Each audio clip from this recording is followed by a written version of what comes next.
Good morning, good afternoon, good evening. My name is JH, and I'm sitting here in my underwear, but who cares? Mind your damn business. Y'all already see it. Check that out. Check it out. Yes. Oh, y'all wanted it. It's here. Everybody cool, everybody clean, everybody crisp, everybody what? Everybody irie. Yeah, buddy. They're here for you. Check it out. Check it out. Fellow postal worker making them. How you want them? How you want them? Custom make them for you. She doing them. But you gotta have the irie on there, alright? Because y'all gotta already know. Check. You see it. You see it. What life? I work for the post office. Mail escort. Come on now. Plenty more. Her information will be in the video description. Her Snap, Insta, all that other stuff that I don't have. This is JH. Let's get it, baby. All I hear is talking, I don't sweat that. If they don't trust me either, I respect that. If she be down the ride, oh, I'll bet that. Good morning, good afternoon, good evening. My name is JH. How y'all doing, postal family? Everybody good? Everybody cool? Everybody clean? Everybody crisp? Everybody hairy? Alright, let's talk. Well, that was a very interesting video that we dropped yesterday, or whenever you saw it. I'd like for you guys to take 1 second and understand this. This is not about politics, so please keep your politics to yourself. Whether you support one or the other, that's not what this channel's about. We here, one purpose, make some shmoney, however we can. That being said, each craft has their own union, and because they have their own union, I really can't elaborate on every single item with it. So I'm gonna call my buddy Nick up and see if he can elaborate on what the gentleman spoke about when it came down to the carrier. And I'm gonna speak to Miss K and see if she can elaborate what it talking about when he mentioned the mail handlers. And as far as the APWU, it's kind of my thing. Well, not really my thing, but that's who covers my craft. So I really don't like animosity when it comes down to each of us that are battling each other. There's no need for it.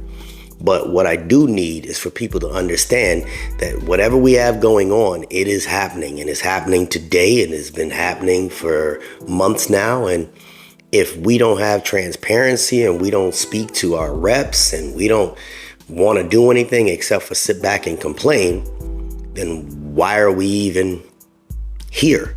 Why are we here?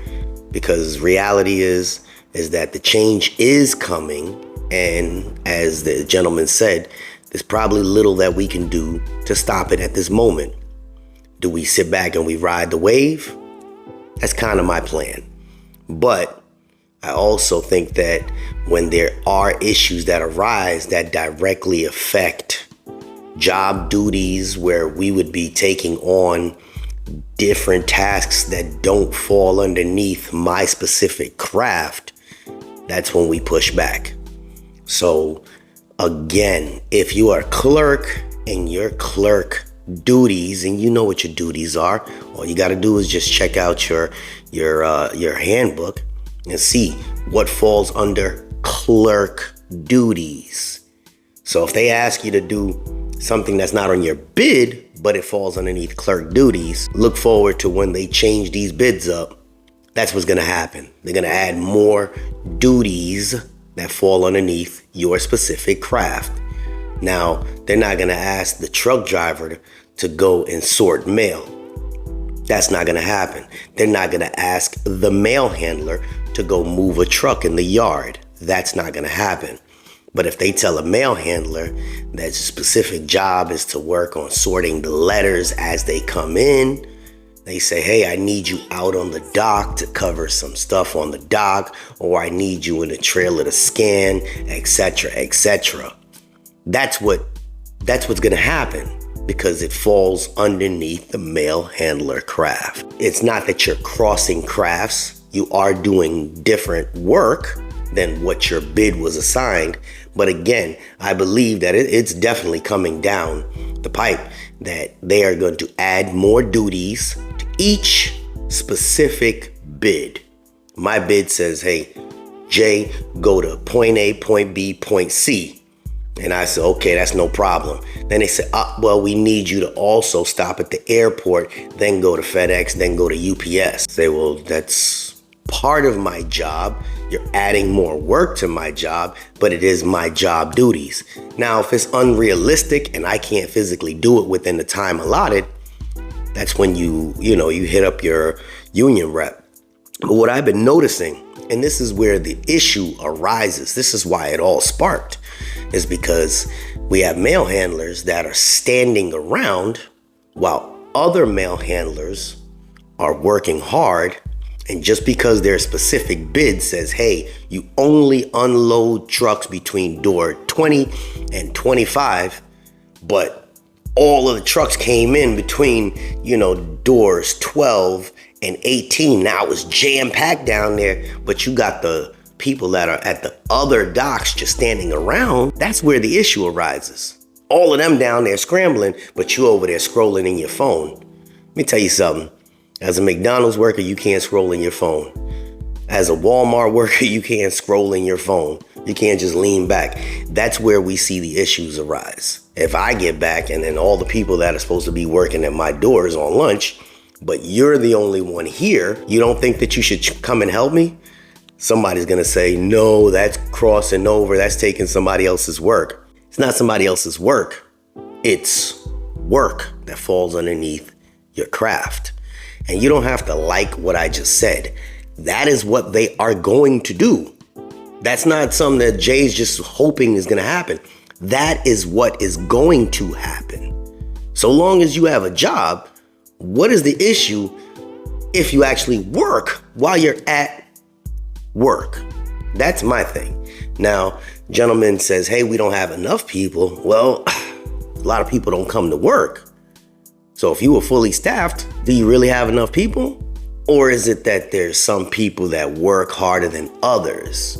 There's some people that specifically sign up for the ODL list, overtime desired list, and come in on their days off, make that time and a half, and still do nothing.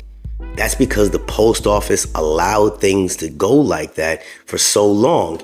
And yes, we were all banking on that money. We were all making that extra change. Great. And now that we're faced with adversity, everybody wants to be in an uproar. They don't really want to give us free money. They've been giving us lots of money before. Here's another thing that kind of boggled my head. And if you go back a year, maybe 2 years, people complained about too many hours. That was the ultimate thing. Carriers, the CCAs, the mail handlers, man, I am not working 12 hours a day, 14 hours a day, 10 hours a day. I'm not doing that. I'm not doing it. I hate it. I'm not doing it. Now that they removed all of those extra hours, people crying about they broke. Now you don't have the overtime, the cushion that we had before, because they heard everybody complaining, and now people talking about, damn, we broke.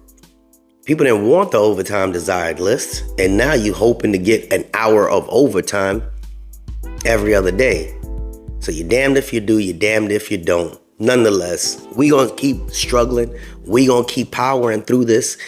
I'm calling Mr. Nick, I'm calling Miss K, and anybody else that wants to share some information and elaborate on what's going on with the unions as far as this 10-year plan. And hopefully we'll get some answers, and they will share from their perspective what they believe is going on. This is JH. Y'all have yourself a great rest of your day, and we out.